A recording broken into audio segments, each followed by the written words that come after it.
여러분 반갑습니다. 제가 누군지 모르시는 분 혹시 계시나요? 요즘에도 새벽기도 인도를 하고 나면은 우리 연로하신 어르신들께서 이렇게 찾아오십니다. 그래서 오셔서 반갑게 인사하시면서 "아이고 누군지 몰랐는데 새벽에 설교를 하시던데" 그러시면서 처음 인사 나눈다고 "언제 왔냐고" 그랬어요. "작년 10월 달에 왔습니다." 이렇게 인사를 합니다. 저는 강인규 목사고요.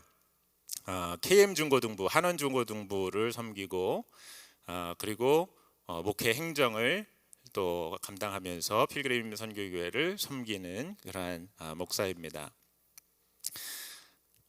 간증이라고 하는 것을 이렇게 대놓고 하게 될 줄은 저 몰랐습니다. 사실 뭐 이렇게 설교 시간에 제가 경험했던 일들, 하나님께서 보여주신 일들을 이렇게 간략간략하게 이렇게 나누기는 하죠. 그런데 간증이다. 이거는 다니엘 기도회 때 우리 양 목사님께서 간증하셨던 모습 그렇게 보면서 어떻게 저걸 하지? 대단하시다 이런 생각을 했는데 갑자기 이렇게 하라고 이렇게 해주셔서 좀 당황스럽긴 했지만 그러나 나름대로 간증을 준비하면서 저 자신이 또 큰 은혜를 받는 그런 시간이었습니다.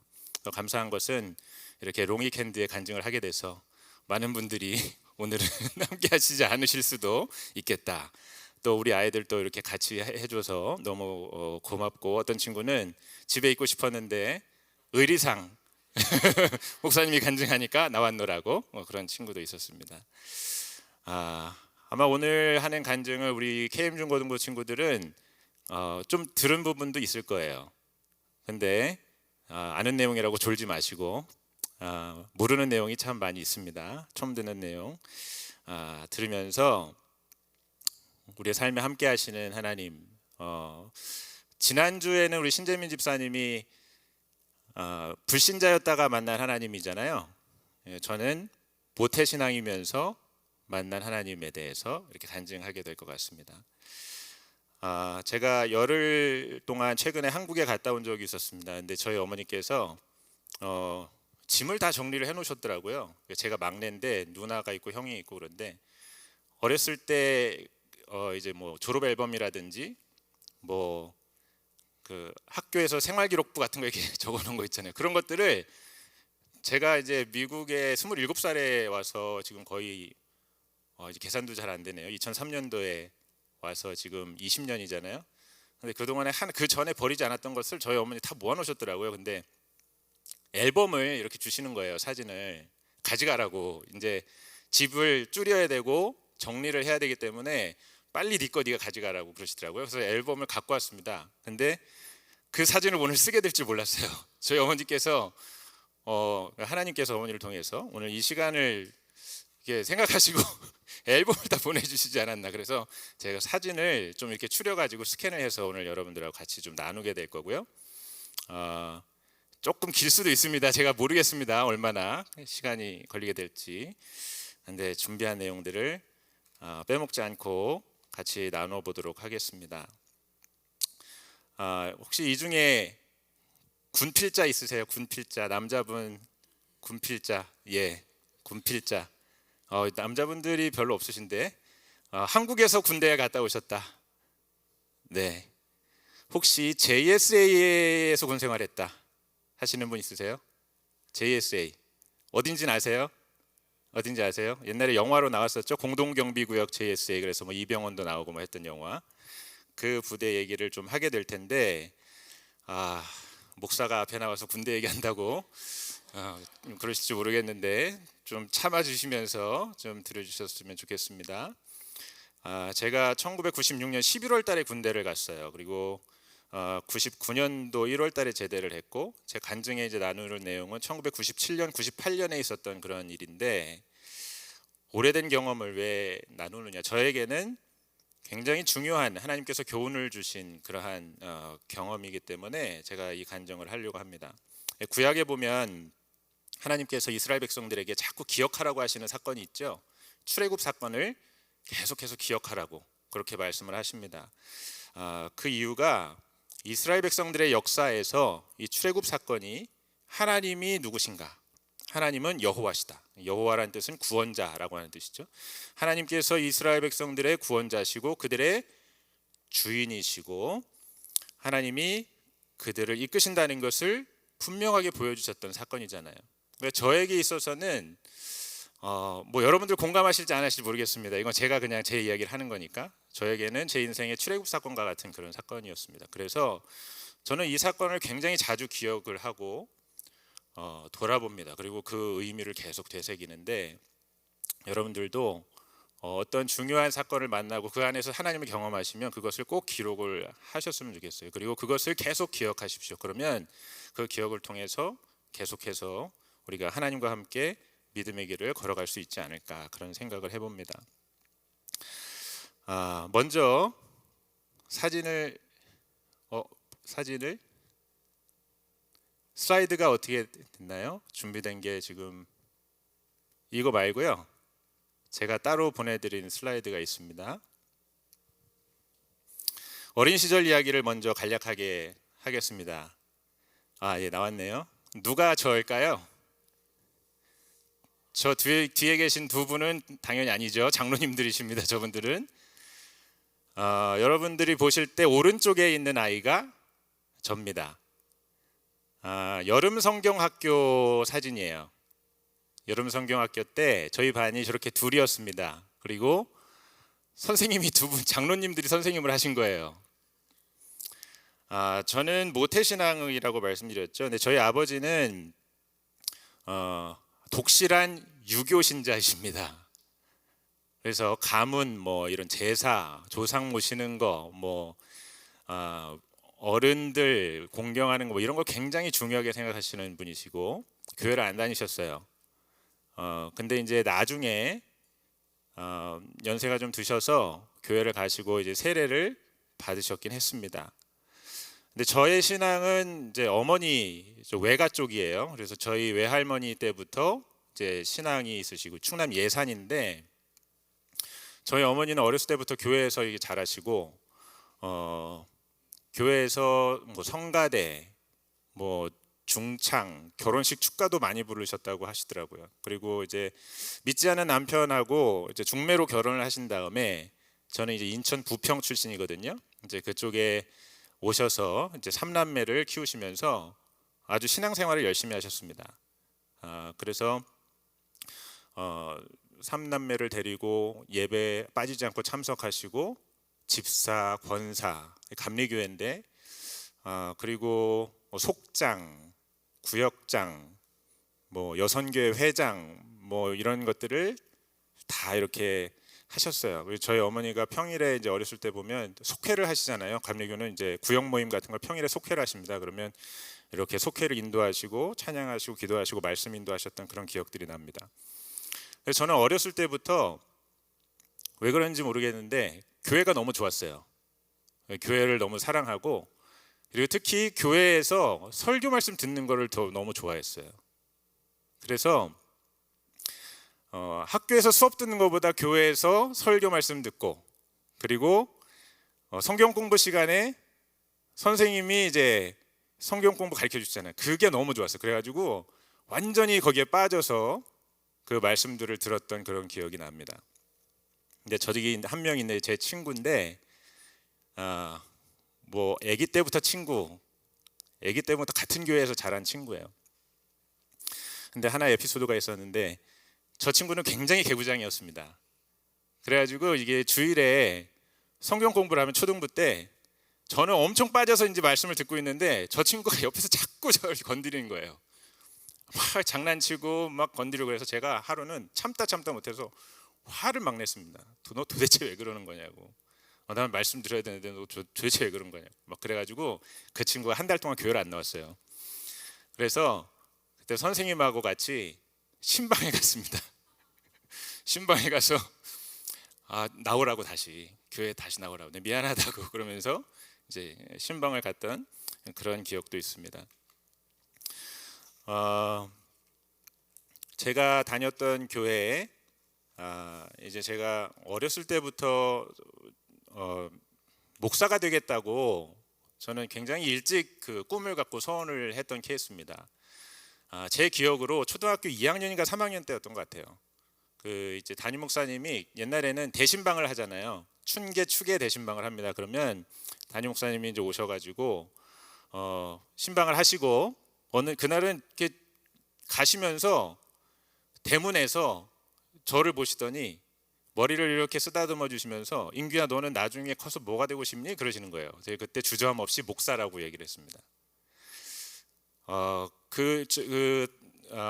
지금 돌아가셨는데 전에 제가 이제 태어나서 27년 동안 한 교회를 다니고 그리고 이제 미국으로 왔습니다. 근데 그 목사님께서 저희 결혼 주례도 해주시고 했는데 그 목사님은 북한 출신이세요. 6.25 때 소년병으로 징집이 돼가지고 북에서 그러니까 북한 군인으로 전쟁에 참전을 했다가 이제 포로가 된 거예요. 그래서 거제도 포로 수용소에서 계시다가 풀려나서 혼자 이제 완전히 빈털털이죠. 어린 시절에 그때부터 이제 고생하다가 남의 집 머슴도 하고 그러시다가 신학교에 가셔가지고 이제 목사가 되신 그런 케이스예요. 그리고 이제 자신이 옛날에 북한군이었다는 것을 수치스럽게 생각을 하시고 해병대에 자원 입대를 하셔서 해병대도 나오셨습니다. 부흥사셨어요. 자세는 키는 그렇게 크시지 않았는데 제가 따라할 수 없는 헤어스타일을 꼭 하셨습니다. 머리를 이렇게 7:3 가르마로 싹 타가지고 포마드 기름 아시죠? 그 기름을 탁 발라가지고 밖에 이게 보면은 반짝반짝반짝해요. 근데 그 자세가 아주 미남형이셨는데 완전히 딱 바르고 항상 검은 양복에 하얀 와이셔츠 딱 입으시고 부흥에 인도하실 때는 막 이러면서 이렇게 집회를 하셨습니다. 근데 이제 그 목사님 모습이 너무 멋있었던 것 같아요. 어린 시절에. 그래서 제가 이제 목사가 되겠다고 그렇게 소원을 하고 사실 그때부터 지금까지 그걸 변함없이 그냥 쭉 이렇게 오게 됐는데 초등학교 5학년 때 제 기억으로 예배 시간에 주일 예배 때 초등부 설교를 들으면서 아마 세상에서 가장 가치 있는 일에 대해서 설교를 하셨던 것 같아요. 근데 제 나름대로 이제 생각하면서 이 세상을 살아가면서 제일 가치 있는 일이 뭘까를 생각했어요. 세상에서 가장 가치 있고 귀한 일이 뭘까? 이 말씀을 통해서 들은 바에 의하면 하나님을 섬기는 것이고 하나님의 일을 하는 것이 가장 귀하다고 하는데 그럼 나는 목사가 돼야지. 그렇게 결심을 하고 그때 이제 정말 중심으로 고백을 하게 된 거죠. 나는 정말 세상에서 제일 귀한 일, 교회를 섬기고 하나님의 일을 하는 목사가 돼야 되겠다. 그렇게 결심을 하고 그리고 이제 자라게 됩니다. 중학교, 고등학교에 가서 어머니는 뭐 열심히 교회에서 섬기시고 저희 형 누나도 교회를 다니고 그러니까 저는 이제 또 목사가 되겠다고 그렇게 얘기를 했잖아요. 그러니까 중등부 회장, 고등부 회장 이런 걸 하게 됩니다. 이 그림 뭐냐면 당시에 이제 중등부 회장이었을 거예요. 제가 중3인데 저녁 예배 때 헌신 예배 하는 거예요. 교회 한국에서 신앙생활 하신 분들은 아실 겁니다. 헌신 예배 하면 회장이 사회를 봐요. 그래서 중학교 3학년 때 어른 예배 사회를 보는 겁니다. 그래서 사회를 보고 중등부 고등부 회장을 하면서 그렇게 신앙생활을 했습니다. 저기서는 제가 누굴까요? 제가 참고로 말씀드렸어야 되는데 놀라지 마시라고 말씀드렸어야 되는데 헤어스타일이 많이 다르고 지금하고는 생김새가 많이 달라서 좀 당황하실 것 같은데 그냥 대놓고 웃으셔도 저는 관계가 없습니다. 앞쪽에 보이는 사람이 접니다. 저희 95년도 이제 신학교 1학년 때 사진이에요. 한국의 감리교 신학대학교 서울 서대문에 있는 감리교 신학대학교에 신학과에 진학을 했습니다. 그러면서 교회에서 온갖 사역을 다 했던 것 같아요. 영화부 토요일 날 영화부 하고 그리고 주일 날 오전에 이제 뭐 유년부 그리고 성가대 그러니까 대예배 때 성가대 하고 그거 끝나면 이제 중고등부 있습니다. 그러면 끝나면 이제 찬양팀 리더 저녁 예배 이제 준비하고 찬양팀 인도하고 저녁 예배를 드리고 뭐 주일날 밤에는 뭐 10시에 끝나고 11시 뭐 이랬어요. 이렇게 생활했습니다. 담임 목사님의 소신이 있었습니다. 담임 목사님 소신은 전도사 때는 왜 그 얘기를 하셨는지 모르겠는데 전도사 때는 교회에서 똥찌개도 져야 된다. 그리고 사역을 하다가 쓰러져서 앰뷸런스에 실려가기 직전까지 사역을 해야 된다. 그거를 저녁 예배 때 강단에서 전도사들을 이렇게 세운 다음에 그 얘기를 하셨어요. 몇 번을. 그렇게 섬기는 게 당연하게 생각을 하고, 그리고 굉장히 이제 기쁘게 사역을 했습니다. 당연하니까요. 제가 어렸을 때부터 자란 교회고 사랑을 굉장히 많이 받았어요. 그 교회에서 한 사이즈는 우리 필그림 선교교회 비슷한 사이즈예요. 그 정도 이제 인원이 되는 교회인데, 권사님들, 집사님들, 뭐 장로님들, 그러니까 아기 때부터 자랐으니까 굉장히 사랑을 많이 받고, 거기서 이제 친구들, 형들, 동생들하고 같이 교회학교 섬기고 막 이렇게 하면서 너무 기쁘고 즐겁게, 정말 고생 같은 거 해본 거 없이 그렇게 사역을 하면서 이제 자라게 됐습니다. 자, 그 다음에 이제 군대를 가게 되는 것이죠. 제가 대학교 1학년 마치고 2학년 1학기를 마치고 2학년 2학기 때 군대를 갑니다. 군대를 가는데 그냥 평범하게 1급으로, 이제 몸이 뭐 아픈 데 없으니까 육군에 이제 논산훈련소라고 있어요. 여러분들 아시겠죠? 우리 아이들은 지금 뭔 얘기하는지 모를 텐데 논산훈련소로 입소를 합니다. 입소를 하는데 보통 뭐 어떻게 되는지 아시는 분들 계시고 대부분 모르시겠지만, 그 당시에는 논산훈련소를 딱 들어가면 입소대라는 게 있어요. 그래서 처음에 이제 옷 나눠주고 뭐 키 재고 몸무게 재고 뭐 이렇게 합니다. 그리고 이제 훈련소로 들어가는 거예요. 근데 들어가기 전에 한 5일 정도를 있는데 3일째 정도 되는 날 일반 그냥 병사 말고, 그 다음에 뭐 사관학교 나온 장교 말고, 그다음 직업군인 중에 제일 높은 계급이 있어요. 그러니까 원사라고 하는 좀 나이 드신 분이 이상한 군복을 입고 좀 번쩍번쩍하고 뭐 선글라스를 이렇게 딱 끼고 무슨 이상한 모자를 썼는데 딱 나타난 거예요. 나타나더니 이제 거기에 저희가 이렇게 모여 있는데, 자, 너희들 중에 4년제 대학 재학 중이고 키는 180 이상, 자, 안경 안 쓰고 시력 좋고, 그리고 몸에 큰 수술한 자국 없고, 그리고 운동 잘하는 사람 나와, 이렇게 된 거예요. 옆에서 이제 쑥덕쑥덕합니다. 야야, 헌병 뽑으러 왔나 보다. 아니야, 야, 특전사 뽑으러 왔나 봐. 막 이렇게 되는 거예요. 근데 당연히 나갈 마음이 없죠. 왜 나가겠습니까? 근데 저랑 같이 이제 군대에 입소한 친구가 고등학교 같은 반 했던 동창이 있어요. 근데 그 친구가 고등학교 때 이제 중창단을 같이 하고 되게 친하게 지낸 친구인데, 그 친구가 옆에 앉아가지고 야야, 너 나오라 그러잖아, 너 나오라 그러잖아 막 이러는 거예요. 근데 지는 안경을 썼거든요. 그러니까 자기는 해당 사항이 없는 거죠. 야, 너 빨리 나가 그렇게 된 거예요. 그래서 쭈뼛쭈뼛 일어서서 나갔습니다. 나가가지고 어디를 룸으로 가요. 따라갔는데 한 10명 정도 따라왔던 것 같아요. 무슨 양식이 있는데 거기 폼에다가 뭐 작성을 하래요. 그래서 뭐 주소 쓰고 이름 쓰고 뭐 주민등록번호 막 쓰고 다 딱 썼습니다. 그리고 나서 나 그걸 봤더니 코드가 있어요. 그러니까 주특기 코드라 그래가지고 논산훈련소가 끝나면 이제 이 사람은 무슨 뭐 일반 뭐 총 쏘는 사람, 뭐 대포 쏘는 사람, 뭐 이런 대로 여러 가지 이제 주특기별로 나가는데 코드를 주는데 거기다가 1111 그리고 A라고 딱 쓰는 거예요. 근데 1111은 진짜 헌병이에요. 헌병 코드인데 그 옆에 A를 이렇게 쓴 거예요. 그래서 이게 뭐지? 근데 가져와더니 너희들 그러니까 신분 이 확인하잖아요. 그거를 하고 통과되면 너희는 이제 나랑 같이 가게 될 거야. 이렇게 얘기를 하는 거예요. 모르죠. 뭔지 모르고 그냥 이제 나왔습니다. 그리고 열심히 훈련소에서 이제 훈련을 하고 6주가 지났어요. 6주를 지난 다음에 이제 밤에 기차를 탑니다. 기차를 타고 전부 다 기차를 타요. 그리고 이제 기차를 타고 남쪽으로 내려가는 사람이 있고 북쪽으로 올라가는 사람이 있어요. 근데 저는 다행히 남쪽으로 내려가는 기차를 탄 거예요. 기차를 타고 가는데 이제 역마다 내리게 돼요. 그러면 그 역에 가까운 부대로 가는 겁니다. 뭐 부대로 가든지 아니면 후반기 교육이라고 그래서 자기 주특기 교육을 받는 게 있어요. 근데 이제 자, 평택에 이제 도착을 했는데 평택이라고 하는 곳에서 자 1111A 나와 그렇게 된 거예요.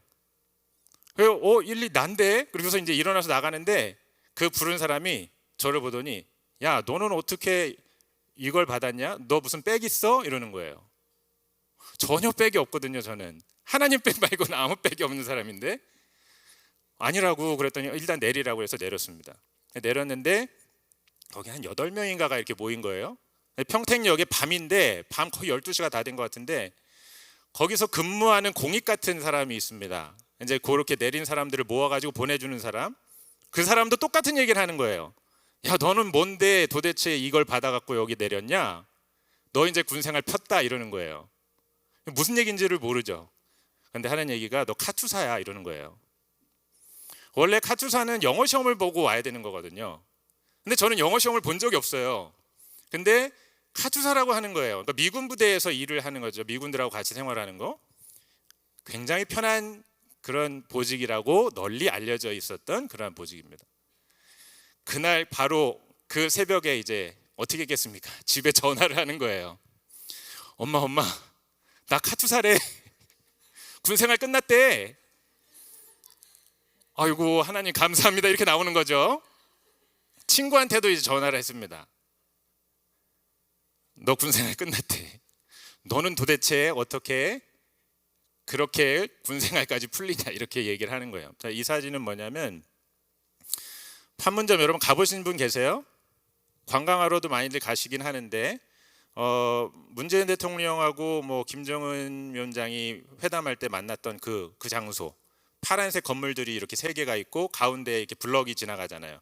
그 블럭 위에서 만났잖아요. 바로 그곳입니다. 그곳에 그 빌딩 아니에요. 이제 관광을 하러 오면 저분이 중국 사람인지 한국 사람인지 모르겠는데 관광을 하러 오신 분이에요. 제 여자친구가 아니고 제 여자친구가 아닙니다. 제 와이프가 첫 여자친구예요. 첫사랑이고 그건 분명히 기억하셔야 됩니다. 자 이렇게 에스코트를 하는 거예요. 그러니까 저 뒤에 있는 문을 열고 나가면 북한 땅이에요. 그래서 실제로 옛날에 이렇게 관광객이 오면 북한 군인이 내려와요. 그래서 누가 왔나 이렇게 살펴봅니다. 그러다가 문을 확 열고 사람을 끌고 가려고 했던 적들이 있었어요. 그래가지고 저 나가는 쪽에 관광객이 못 나가도록 그렇게 지키고 북한 쪽 병사가 못 오게 이렇게 막는 겁니다. 그런 역할을 하는 거예요. 평택에 이제 내려가지고 이제 군생활이 폈다는 믿음을 가지고 이제 평택에 있는 미군 부대를 가게 됩니다. 평택에 있는 미군 부대를 갔는데 거기 이제 카투사들이 이제 후반기 교육을 받고 한 3주인가 4주인가를 받고 이제 미군 부대로 가는 거예요. 자기 이제 일할 부대로 가는 거예요. 근데 갔는데 너무 좋은 거죠. 한국군 군대는 뭐 샤워하는데 3분 안에 샤워하고 나와 그랬는데 미군 부대에서는 30분을 샤워를 하라고 시간을 주고 그리고 어디로 몇 시까지 모여 뭐 미군 부대 거기에 이제 카페테리아 식사하고 뭐 너무 좋은 거죠. 그랬는데 시간이 지나면서 다른 진짜 카투사 애들을 만나는 거예요. 딱 만나서 얘기를 하는데 야 너희는 JSA야. 너희는 큰일 났어 이러는 거예요. 화장실을 딱 가니까 JSA는 황영조 부대. 여러분 황영조 부대 아세요? 황영조 아세요? 황영조 누군지 아세요? 마라톤 선수잖아요. 그 당시에 황영조가 마라톤에서 뭐 올림픽에서 금메달을 땄나 뭐 그래요. 근데 JSA는 황영조 부대. 그러니까 그 얘기는 엄청나게 뛴다는 얘기예요. 달리기를 엄청 시킨다는 거예요. 거기는 구타가 엄청 심한 부대다. 거기를 가느니 죽는다. 이런 글씨들이 막 낙서가 써 있는 거예요. 실제로 같이 이제 온 카투사들이 우리를 보면서 되게 미안해하면서 불쌍해하는 그러면서 한 3주 4주를 보냈습니다. 그리고 설마 여기 지금 1996년도 그 대한민국 땅에 뭐 군대 많이 좋아졌다고 하는데 실제로 그럴까? 그리고서 이제 갔죠. 저기 이제 그 임진강을 건너가지고 자유의 다리를 건너서 차가 계속 들어갑니다. 꼬불꼬불 들어가 철책을 지나고 군사분계선이라고 하는 비무장지대가 있어요. 그 바로 앞에 비무장지대 철책이 양쪽으로 이게 남한북 한 1km인가에 이렇게 있어요. 근데 거기를 들어가면 이제 비무장지대입니다. 거기는 이제 무장하고 원래는 못 들어가는데 뭐 다 들어가죠. 근데 그 바로 앞에 이제 부대가 있어요. 근데 실제로 엄청나게 군기가 세고 굉장히 이상한 문화가 있는 그러한 부대였습니다. 이게 유튜브로 나가서 저랑 혹시나 저 부대에서 근무했던 사람이 뭐 듣거나 뭐 그래서 그럴지 모르겠는데 할 수 없습니다. 저는 진짜 제가 경험한 걸 얘기하는 거니까. 말투가요. 원래 군대는 나다 뭐 니다 뭐 까 이렇게 끝나잖아요. 그죠? 근데 저 부대는 북한군이 너무 가까이 있어가지고 말을 끝맺을 시간이 없대요. 그래서 했습니다가 아니고 햇으로 끝나요.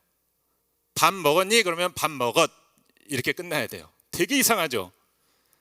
그리고 이게 소대가 4개가 있어요. 중대가 저기 어떻게 되냐면 이제 유엔군 소속이에요. 그 부대는. 그리고 이제 대대라고 하는 규모가 있고 그 안에 중대가 2개 있고 뭐 이렇게 소대가 이렇게 있습니다. 근데 미군 그러니까 유엔 소속이면서 그 부대의 시설이나 모든 것은 미군 거를 쓰면서 거기에 한국군 한 중대라 그러면은 한 160명 정도가 거기에 파견이 들어가 있어요. 근데 한국군들이 들어가 있고 장교도 한국군인데 완전히 이제 고립되어 있는 거죠. 그 안에서. 그러니까 컬처가 굉장히 특이합니다. 특이하고 지금 저 화면은 뭐냐면 오른쪽에 있는 사진은 접니다. 저 둘 다 저예요. 오른쪽에 있는 사진은 훈련하는 사진이에요. 제가 들고 있는 총이 자동 기관총 비슷한 겁니다. 그리고 왼쪽에 있는 사진은 비무장지대 안에서 군사분계선 바로 앞에서 그 숲에서 이제 패트롤이라고 해서 순찰을 도는 거예요. 야간에 나가서 매복하고 있다가 북한군이 뭐 간첩이 오나 안 오나 그걸 보고 그리고 다시 이제 GOP라고 하는 곳으로 돌아오는 겁니다. 저희 부대는 부대 안에서 이제 무슨 뭐 임무를 수행하러 간다. 그러면 개인 화기를 모든 것을 다 중무장을 합니다. 그리고 권총이 다 한 자루씩 있어요. M9 권총 여기 미국에서 경찰들이 쓰는 권총을 하나씩 다 배급을 해줍니다. 그리고 이렇게 뭐 M16 소총 같은 거 그리고 수류탄 그거를 풀로 다 줘요. 그리고 차에 딱 탑승을 하고 다 같이 장전을 하고 안전핀만 걸어놓고 그리고 출발을 합니다. 그리고 훈련을 하면 무조건 다 실탄 사격이에요. 무조건 다 실탄 사격이고 10발 이렇게 쓰는 게 아니고 한 사람이 100발, 200발, 300발 그냥 무제한으로 줍니다. 그리고 탄약이 남으면 다 버리고 와요. 그냥. 얼마나 위험하겠습니까? 마음 한번 잘못 먹으면 그냥 그 자리에서 안 좋은 일을 할 수 있는 그런 부대라. 미군은 돈을 주잖아요. 저기는 한국군은 지금은 돈 많이 주는데 옛날에 저 당시에 제가 3만 원부터 시작해가지고 제대할 때 6만 원 받았어요. 한 달에. 그런데 저기는 특수한 데라 더블로 준 거예요. 다른 일반 병사들은 15,000원에서 시작해서 3만 원에 받고 끝났는데 지금 뭐 200만 원 준다고 하더라고요. 그러니까 엄청 군기가 세면서 구타가 심한 부대입니다. 요즘에 넷플릭스 드라마 중에 뭐 있죠? 딥인가요? 저는 그 드라마가 재밌다는 얘기를 많이 들었는데 저는 그 드라마를 못 봐요. 그러니까 거기에서 나오는 군대 무슨 뭐 폭력이나 이런 것들보다 더 심한 것들을 당했기 때문에 안 봅니다. 못 보겠어요. 저는 요즘 뭐 최근까지도 지금은 아닌데 최근까지도 굉장히 스트레스를 받거나 뭐 힘들면 꿈을 제대로 못한 꿈을 꾸거나 아니면 다시 군대를 입대하는 꿈을 꾸는 거예요. 그러면 식은땀을 흘리면서 잠을 깹니다. 그만큼 좀 이렇게 트라우마가 있는데 저 부대를 들어가서 첫날부터 이제 맞습니다. 밤에 1시간씩 월차례를 받거나 아니면 맞지 않으면 잠을 재우질 않아요. 하루는 권총 훈련을 하는데 실탄 훈련을 하기 전날 밤에 잠을 1시간을 재우고 훈련을 시키면서 계속 월차례를 받고 맞고 그렇게 했습니다. 근데 참 감사했던 거는 저 부대가 또 특이한 게 뭐냐면 일요일이 없어요. 일요일이 없이 25일 사이클로 돌아갑니다. 그래서 5일은 뭐 훈련을 받고, 5일은 뭐 어디 에스코트를 하고, 또 5일은 판문점에서 근무를 하고, 또 5일은 뭐 다른 곳에 가서 이제 GOP 근무를 하고, 나머지 5일은 집에 가는 거예요. 3박 4일 휴가를 갔다가 다시 돌아와서 준비하고 또 이제 그 25일 사이클을 돌아갑니다. 그러니까 일요일이 없어요. 일요일이 없고 휴일이 없고 그냥 25일마다 한 번씩 3박 4일 휴가를 보내주는 거예요. 그러니까 집에 가면 어떻겠습니까? 집에 가면 친구들은 야, 너 진짜 좋은 부대 다닌다. 와, 왜 이렇게 휴가를 많이 나오냐? 근데 말할 수 있어요? 못해요. 말 못해요. 절대 말 못합니다. 그냥 가서는 나 진짜 편하게 좋은 데서 군생활 잘하고 있어. 근데 이제 돌아갈 때 되면 너무 가기가 싫은 거죠. 근데 참 하나님께서 굉장히 나를 사랑하신다라고 하는 걸 여러 번 느낀 게 있는데, 첫 번째는 처음에 이제 그 소대라고 하는 곳에 이제 가게 되는 거예요. 그러면 이제 짐을, 가방을 이만큼 큰 거를 가져가잖아요.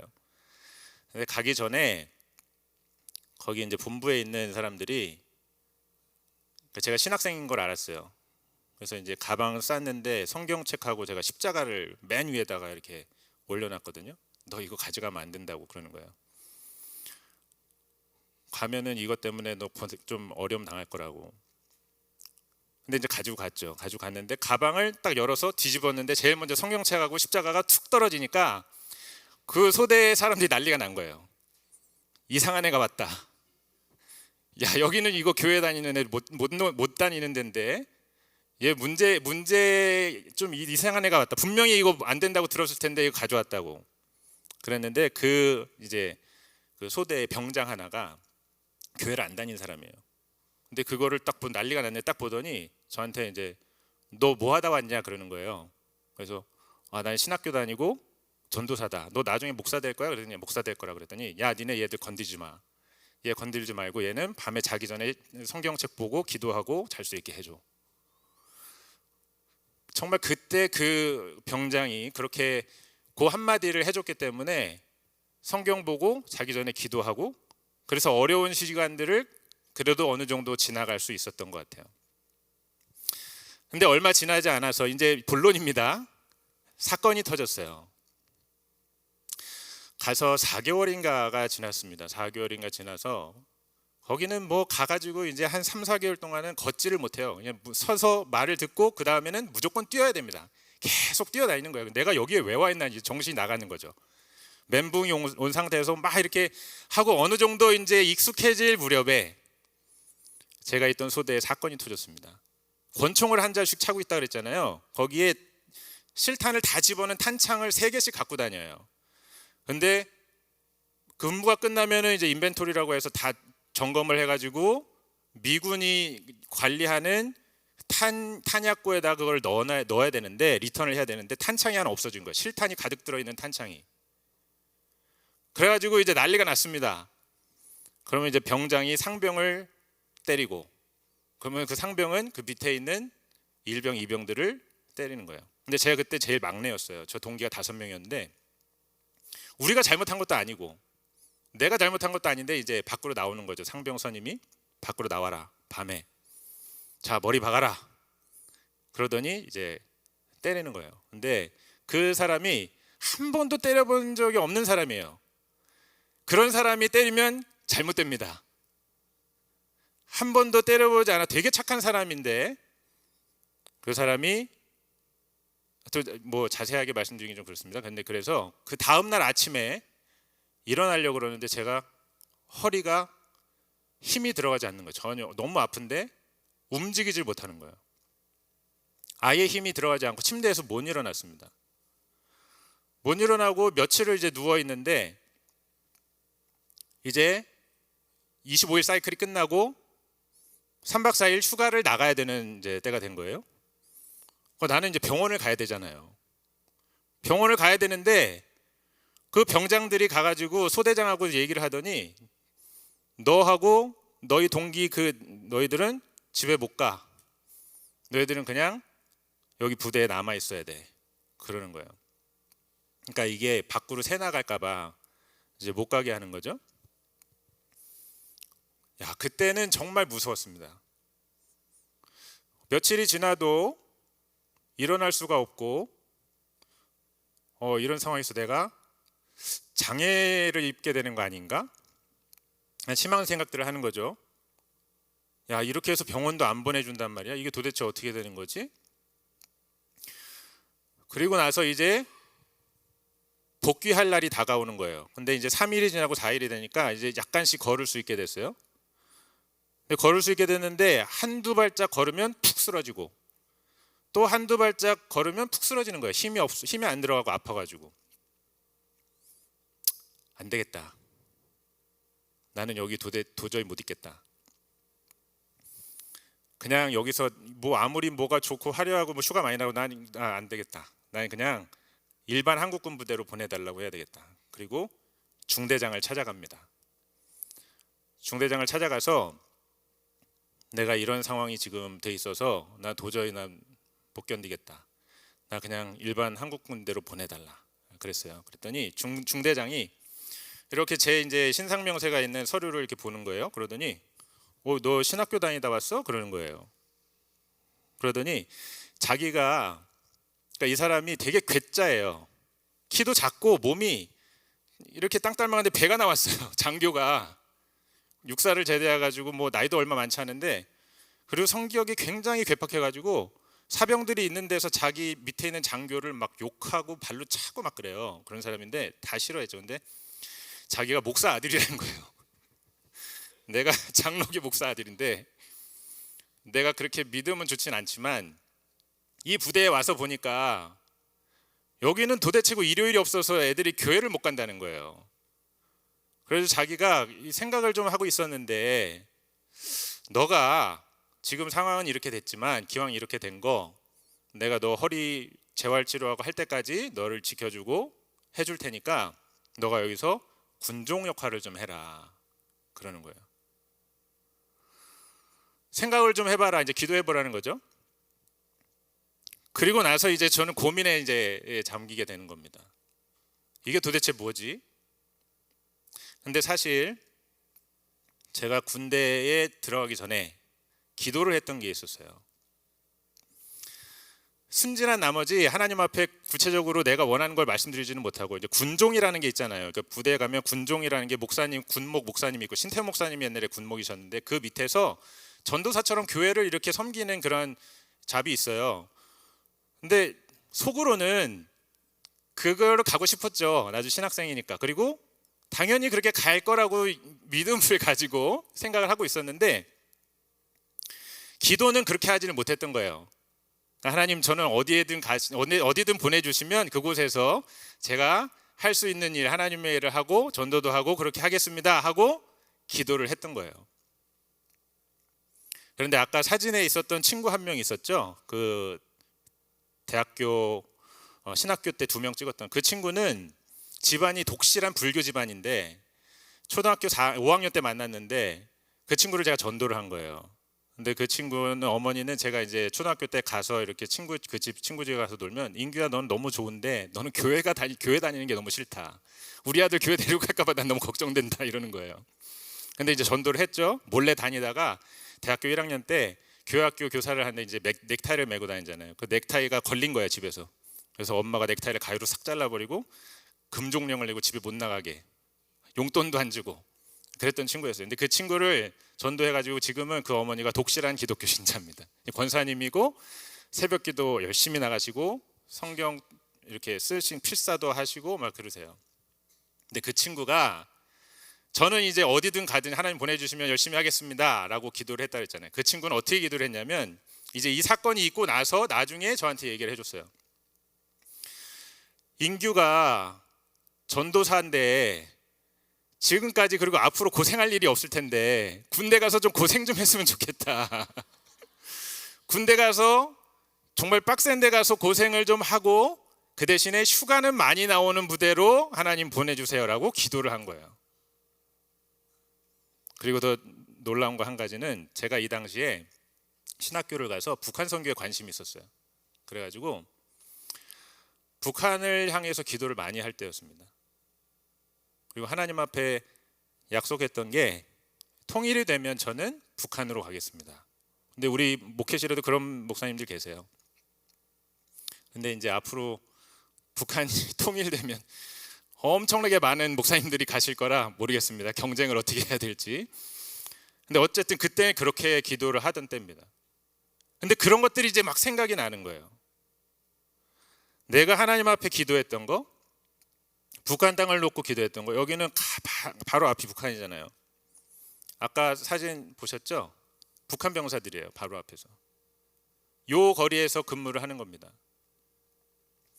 이런 환경 속에서 근무를 하는 거예요. 이거는 실제로 권총을 갖고 있었다. 저거 실제 권총입니다.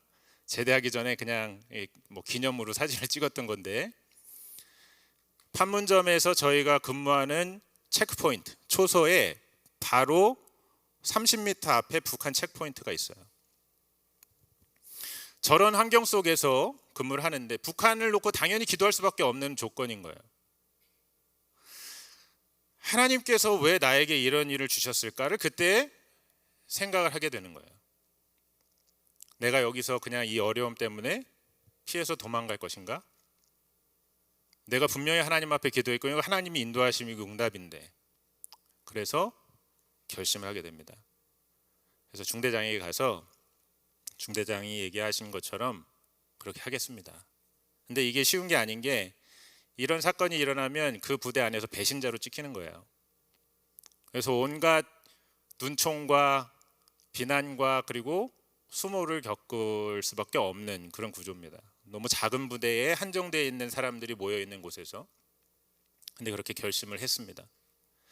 그리고 나서 이제 3개월 동안 재활 치료를 받고 군종으로 교회를 섬기게 돼요. 여기는 그 비무장지대 안에 있는 선전마을입니다. 저 멀리에 있는 깃발이 북한 깃발이에요. 그 도시가 기정동이라고 하는 도시고, 지금 가까운 곳에 있는 곳이 대성동이라고 하는 그런 도시입니다. 하나의 작은 마을이죠. 그 대성동에 교회가 하나 있어요. 판문점 교회라고.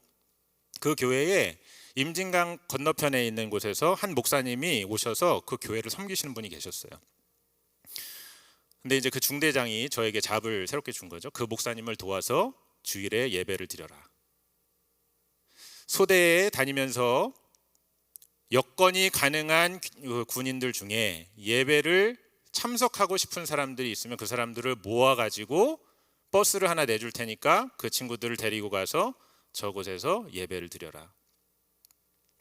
그리고 밤에 초소들이 있잖아요. 판문점도 있고 여러 GP도 있고 근무하는 초소에 커피하고 초코파이를 들고 가서 그 친구들 만나서 기도해주고 상담을 해줘라.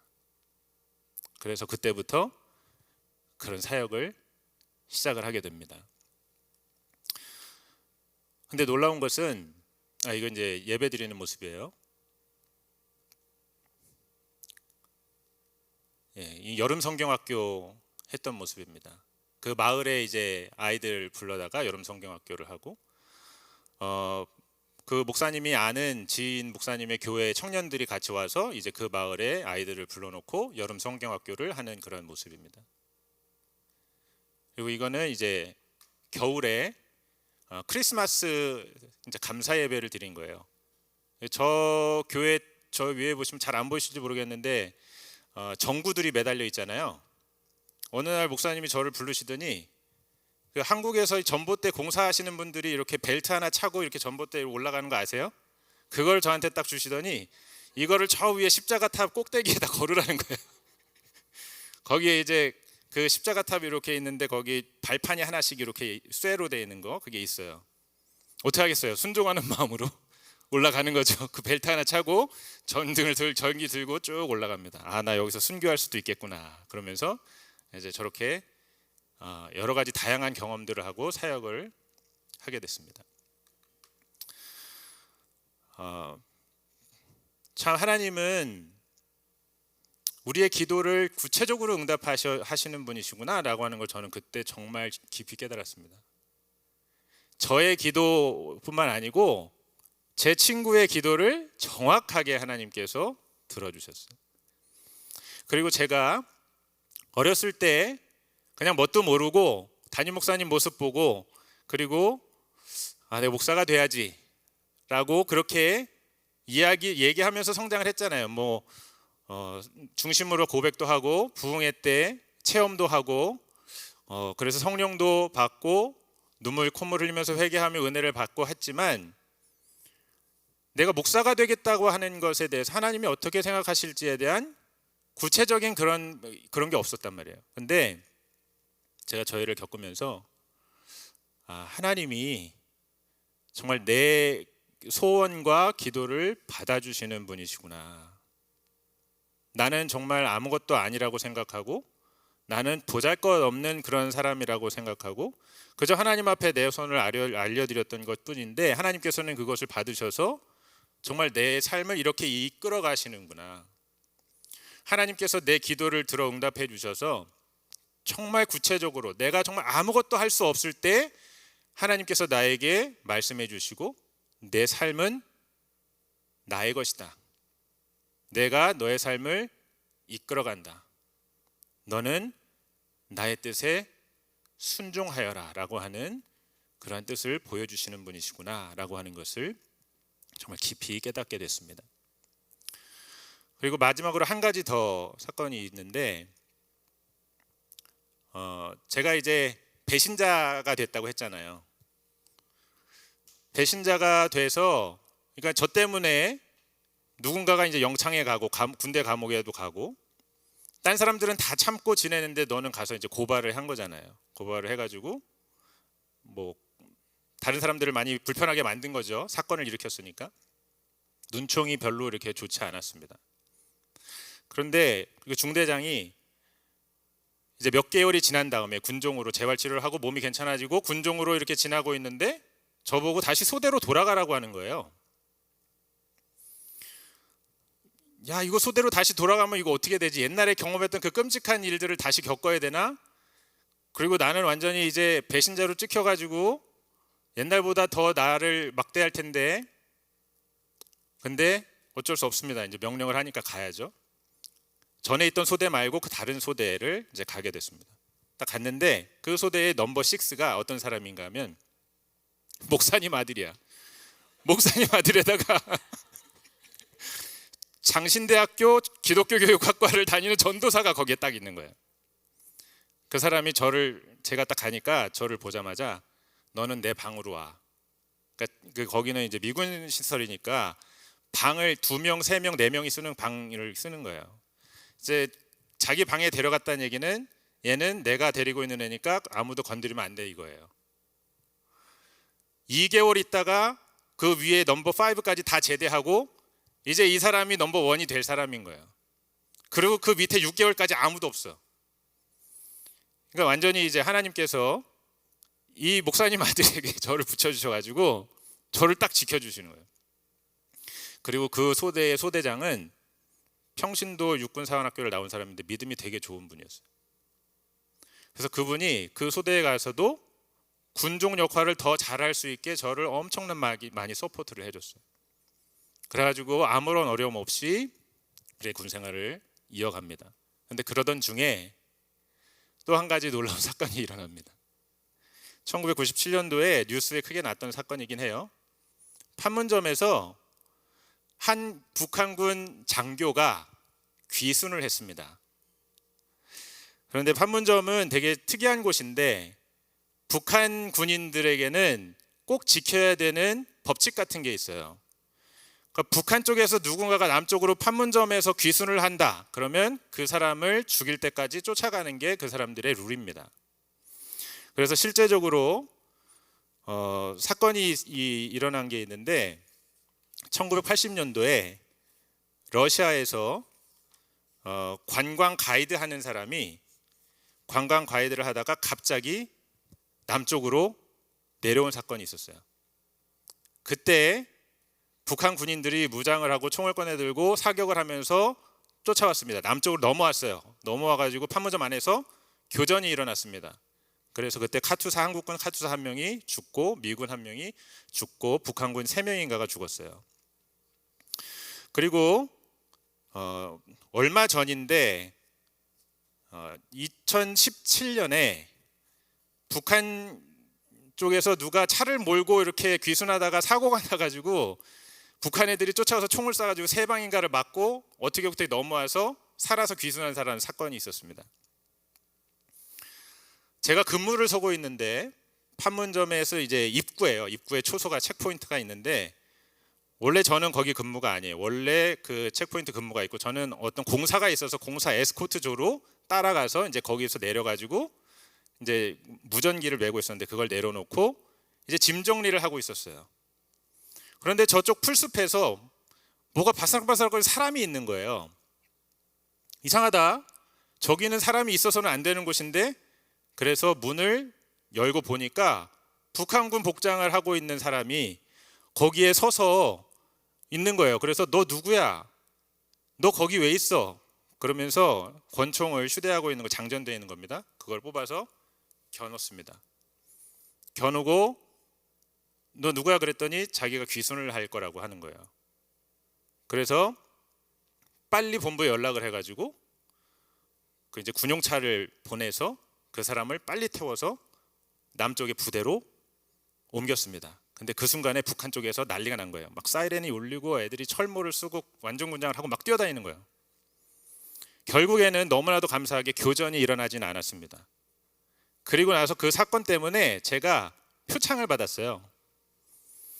한미연합사 사령관이 이제 별 4개짜리인데 처음에는 난리가 났습니다. 이제 그 사건이 나고 제가 상병 때인데, 야, 너 이제 제대다. 너 헬기 타고 집에 갈 거야. 간첩 잡으면은 원래 그렇대요.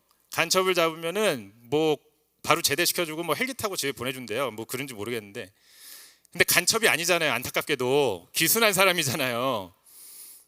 그러니까 그 사람을 신속하게 조치를 해서, 여기 내용이 그런 내용입니다. 그러니까 어떤 교전이 안 일어나고 안전하게 조치를 취할 수 있었다고, 그래서 별 4개짜리 한국군 뭐 대장한테 표창을 받고 뭐 9박 10일 포상 휴가를 가고, 그리고 또 미군 이제 한미연합사의 미군 대표 장교가 저한테 이제 미군 군인들한테 주는 메달을 줬어요. 그래서 미군 군인들이 받는 훈장을 지금 2개를 가지고 있는데,